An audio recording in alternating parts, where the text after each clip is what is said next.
Good day everyone and welcome back to SCP Illustrated, entry log 76. So begins a 3-part miniseries looking at SCP-939, also known as With Many Voices. Part 1 will be looking at what they are and how they are contained. Part 2 will explore the initial contact, amnestic exposures and reproduction cycle. Part 3 will be an encounter with the infamous SCP-682. Now, this is a Keter class SCP and this video does feature some strong violence. And before we begin, I would like to extend my thanks to the developers over at SCP Unity. They provided me with several amazing images of SCP-939 from the game that helped tremendously with the drawings. Please find links to their website below to find and play the game, as well as maybe joining their Patreon where you can get your very own in-game offices as well. Now, without further ado, let's get straight into this.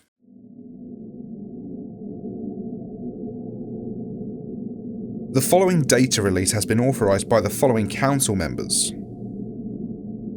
Personnel audio recorder recovered from the lower levels of Site-19. Audio is that of D-8422, who encountered SCP-939 in the lower levels following a full site containment breach.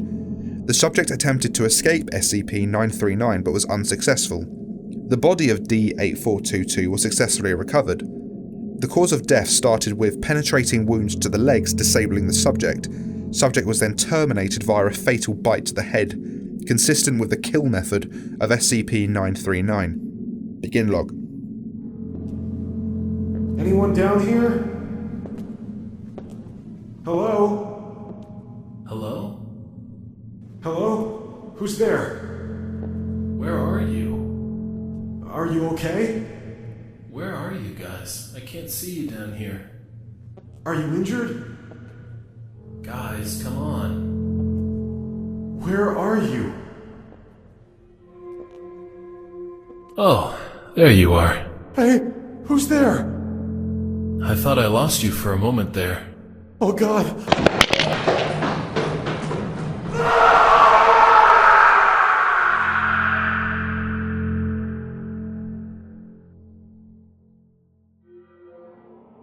Description: SCP-939 are endothermic pack-based predators, which display atrophy of various systems similar to troglodytic organisms. The skins of SCP-939 are highly permeable to moisture and translucent red, owing to a compound chemically similar to hemoglobin. SCP-939 averaged 2.2 meters tall standing upright and weigh an average of 250 kilograms, though weight is highly variable. Each of their 4 limbs end in 3-fingered claws with a 4th opposable digit, and are covered in setae, which considerably augment climbing ability. Their heads are elongated, devoid of even vestigial eyes or eye sockets, and contain no brain casing. The jaws of SCP-939 are lined with red, faintly luminescent fang-like teeth, similar to those belonging to specimens of the genus Chiloidus, up to 6 centimeters in length, and encircled by heat-sensitive pit organs.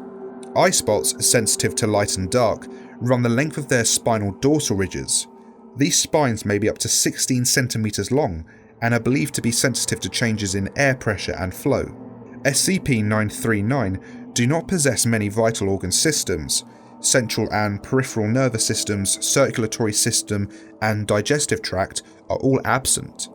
SCP-939 respiratory system is atrophied and serves no apparent purpose beyond spreading AMNC-227. SCP-939 have no apparent physiological need to feed, nor any way to digest consumed tissue. Ingested material typically accumulates in the respiratory system of SCP-939 and is regurgitated once the amount is sufficient to markedly inhibit its function.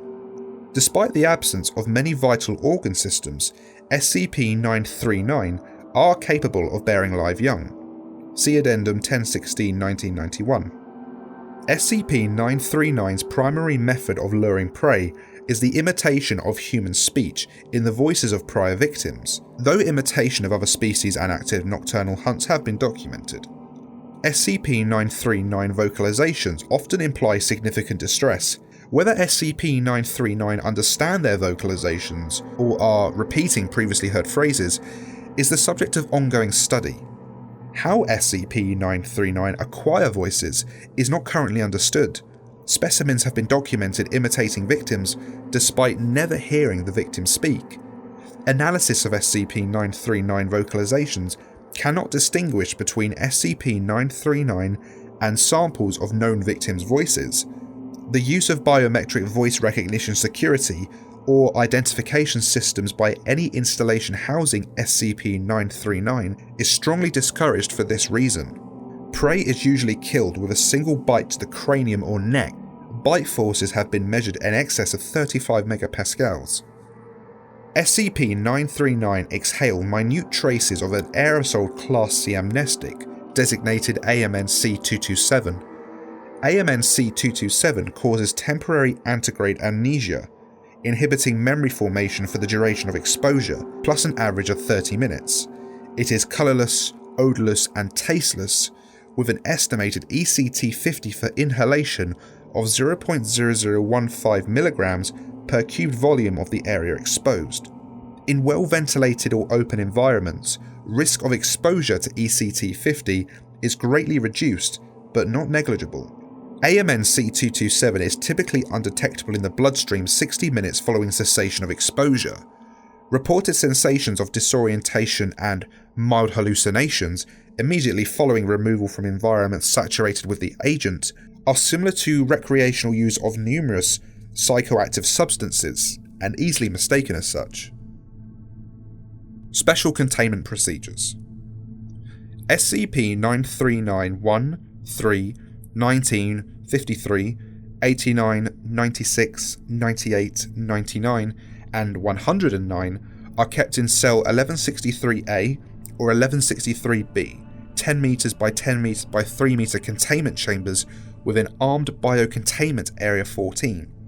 Both cells are environmentally regulated and negatively pressurized, with walls constructed of reinforced concrete.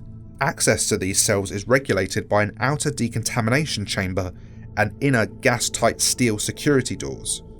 Observation windows are constructed of laminated ballistics glass 10 centimeters in thickness, protected by a 100 kilovolt electrified mesh. Humidity is maintained at 100% at a temperature of 16 degrees Celsius. Specimens are monitored at all times via infrared cameras. Level 4 authorization is required to access SCP-939, their containment chambers, or the observation chambers.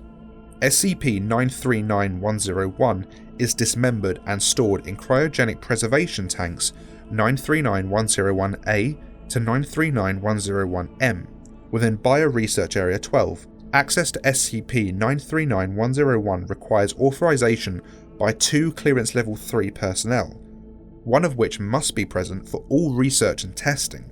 The contents of only one 939-101 tank may be accessed at any given time. Core temperatures of SCP-939-101 tissues must be monitored while removed from cryogenic preservation. Should core temperature exceed 10 degrees Celsius, tissues are to be returned to their corresponding tank and all testing suspended for a period of 72 hours. Barring core temperatures exceeding 10 degrees Celsius, research of SCP-939-101 tissues may continue as long as its ramblings and pleas for release may be tolerated. Containment cells should be cleaned bi-weekly. While this takes place, SCP-939 specimens will be transferred to the adjacent cell.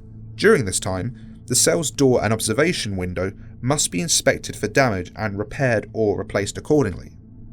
Heavy sedation of all SCP-939 is required before any interaction, including transfer between cells and experimentation, may take place. See Document 939 Tango Echo 4 for transfer and experimentation protocol.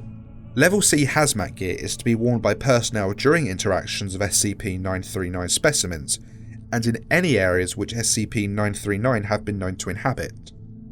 Afterward, standard decontamination procedures are to be observed by all personnel involved to ensure no secondary spread of amnestic agent occurs. Following incident ABCA149393, all non-Class D personnel interacting with SCP-939 for any length of time are required to wear 2 waterproof electronic pulse monitors for the duration of such interaction. These pulse monitors will transmit to a wireless monitoring station independent of the facility's main power grid, with at least one backup power system on standby. Should both an individual's pulse monitor flatline or otherwise malfunction, the wearer will be presumed dead, personnel instructed to disregard all the wearer's subsequent vocalizations, and a breach of containment declared automatically. Security personnel responding to such a breach are likewise required to wear these pulse monitors. Additionally, all live SCP-939 must be implanted with subdermal tracking devices upon capture. Note: 23rd of March 2005. Information temporarily unavailable. Addendum 14th of November 1981. Information temporarily unavailable. Addendum 11th of April 1982.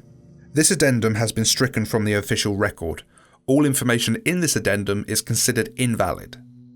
Due to SCP-939's intense aversion to bright light, it has been deemed a minimal risk of escape. Standard fluorescent hallway lighting is sufficient to deter SCP-9391 from leaving its darkened cell. See Addendum 20th of September 1991. Addendum 29th of June 1987. Preliminary research into AMNC-227 suggests potential for use as a general-purpose amnestic. Methods of mass-producing the agent, as well as possible adverse effects, are being investigated at Biocontainment and Research Site 6. Addendum 3rd of October 1990.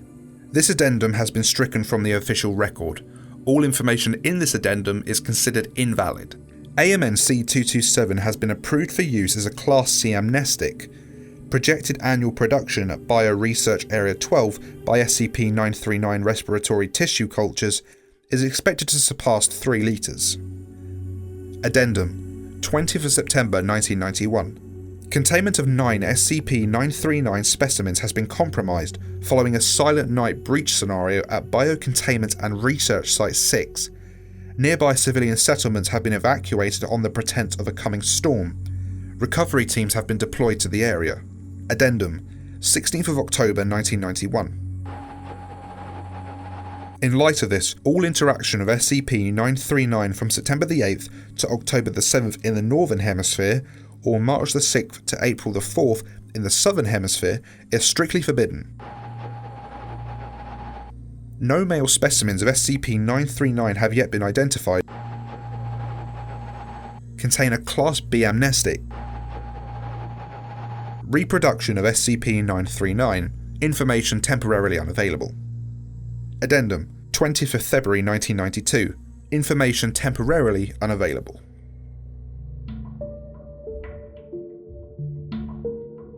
And that concludes part 1 of SCP-939. I really hope you've enjoyed it, and be sure to like and subscribe if you did. Part 2 is in the works. It might take me a little while. You can find more information why on my comment in the comments section. Again, huge thanks to the developers over at SCP Unity for their images. They really helped. Be sure to go check them out. Be sure to follow all the social media outlets for information on new video releases. And if you can't wait that long and want even more exclusive content, then why not join the Patreon?